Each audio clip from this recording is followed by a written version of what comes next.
लिखो इसी के नीचे ग्राफिकल रिप्रेजेंटेशन।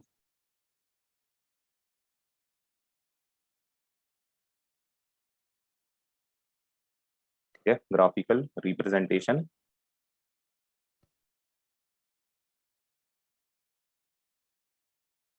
किस किस के बीच हम लोग ग्राफ बनाने वाले हैं?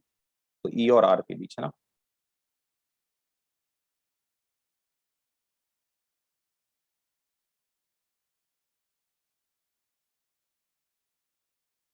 तो यहाँ क्या लेना है अपन को? इलेक्ट्रिक फील्ड, और यहाँ आर।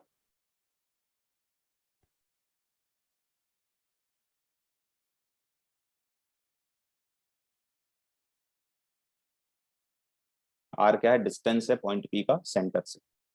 ठीक, तो देखो ये है हमारा सेंटर, ये जो पॉइंट है ये क्या है, हमने माना अपना सेंटर ओ। ठीक,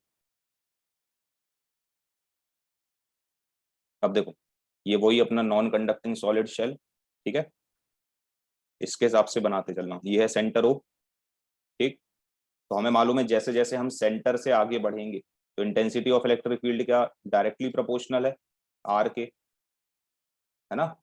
तो डायरेक्टली प्रोपोर्शनल है यदि, तो देखो सेंटर से लेके सरफेस तक, मतलब रेडियस तक, आर कैपिटल आर तक, क्या ये ऐसे डायरेक्टली प्रोपोर्शनल बनेगा? देखो ऐसे सीधा, है ना, स्ट्रेट लाइन आएगी। क्यों आ रही स्ट्रेट लाइन? क्योंकि स्क्वायर के प्रोपोर्शनल नहीं है, आर के प्रोपोर्शनल है ना। ई जो है वो आर के प्रोपोर्शनल आ रहा है।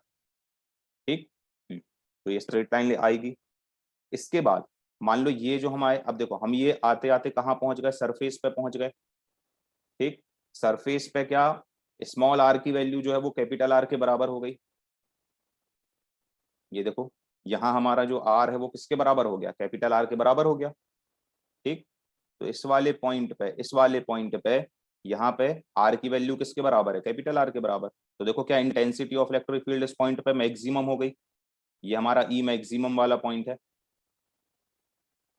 ठीक है, कौन सा? R equal to R, capital R हो गया है इस वाले पॉइंट पे। ठीक, अब इसके बाद क्या होगा? अब इसके बाद क्या इंटेंसिटी ऑफ इलेक्ट्रिक फील्ड घटेगी, और इनवर्सली प्रोपोर्शनल जो है वो आर स्क्वायर के है, आर के नहीं। इनवर्सली प्रोपोर्शनल किसके है? आर स्क्वायर, आर के नहीं है। तो अब स्ट्रेट लाइन बनेगी या कर्व बनेगा? हाँ, अब नीचे पैराबोला आएगा। ठीक है, तो अब स्ट्रेट लाइन नहीं आएगी क्योंकि स्क्वायर है ना। तो ये ऐसा कर्व सा आएगा। अभी बना दो।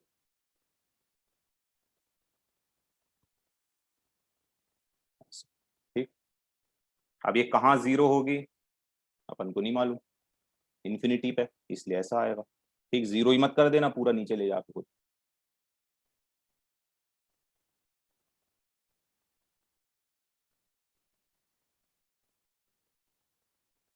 बन गया?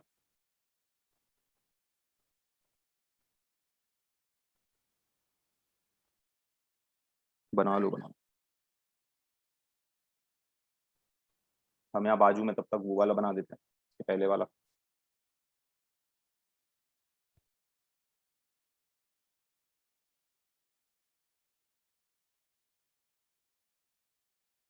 मौसम खराब हो रहा है इसलिए हो सकता है नेटवर्क इशू हो।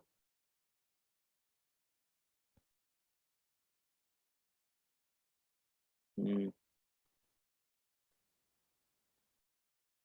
इसमें देखो ये वाला काई के लिए बना रहे हैं अपन।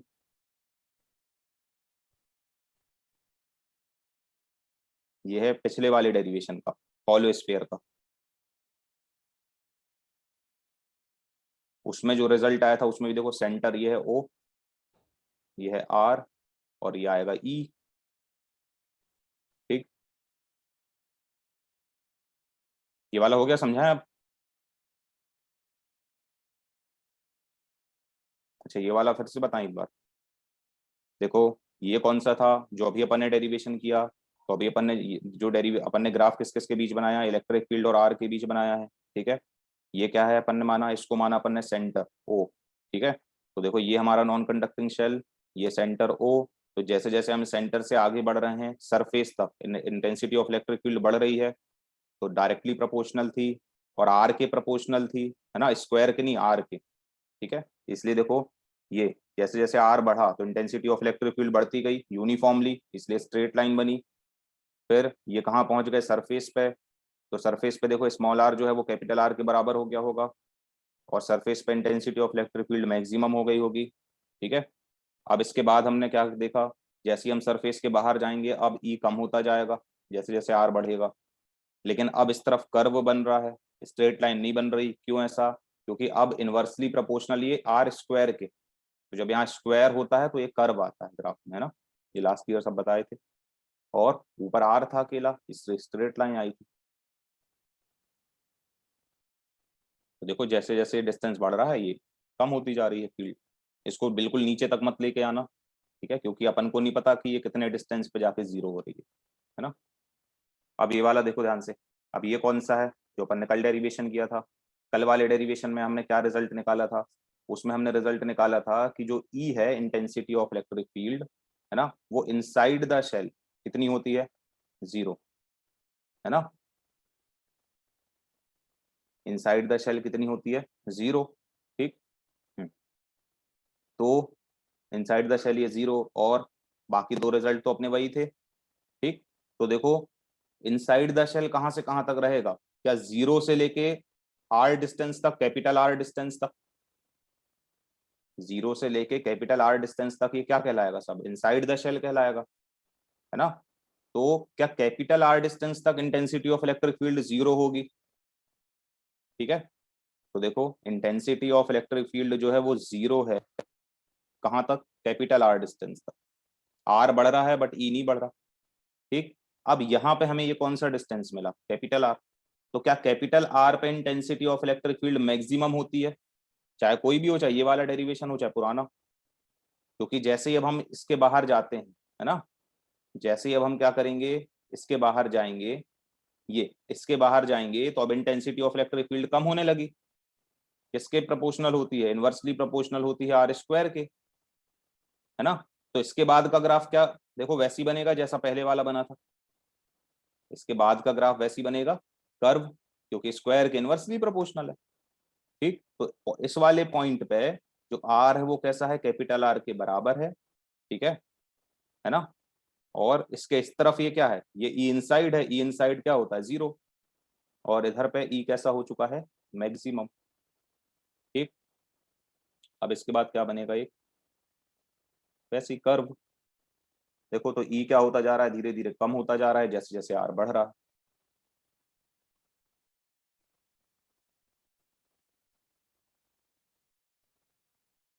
समझ आया?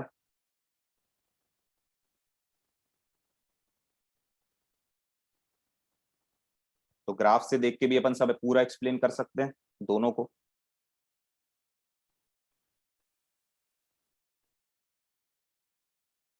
ठीक है। तो ये कल वाला डेरिवेशन है। तो इस ग्राफ से हमको दिख रहा है कि जो ई है वो जीरो है यहाँ पे। ये कौन सा वाला, ये कौन सा एरिया है? इनसाइड वाला, है ना।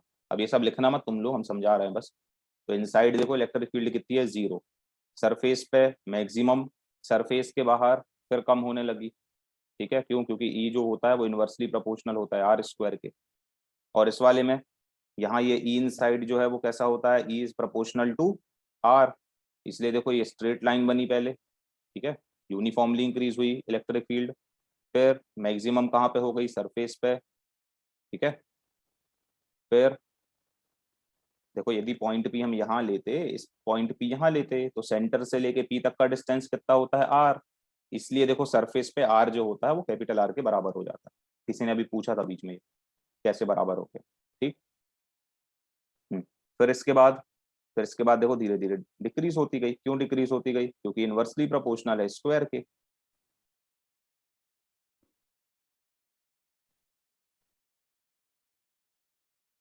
सेकेंड डायग्राम में स्टार्टिंग ग्राफ एक्स एक्सिस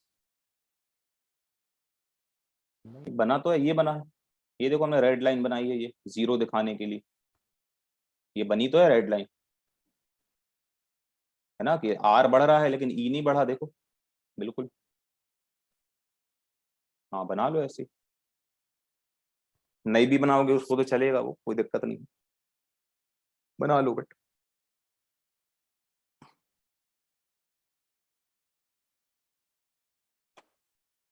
दोनों डेरिवेशन अब क्लियर हैं सबको सारे?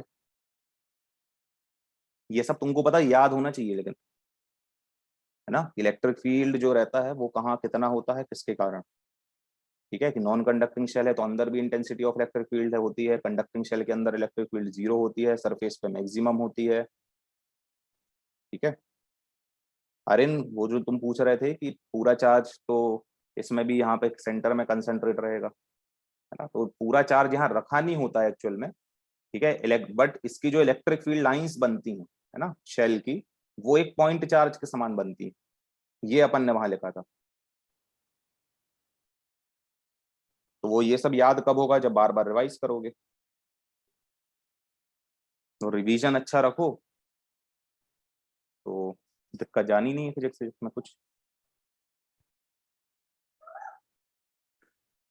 जिसका रिवीजन जितना ज्यादा अच्छा होगा उतनी अच्छी फिजिक्स होगी।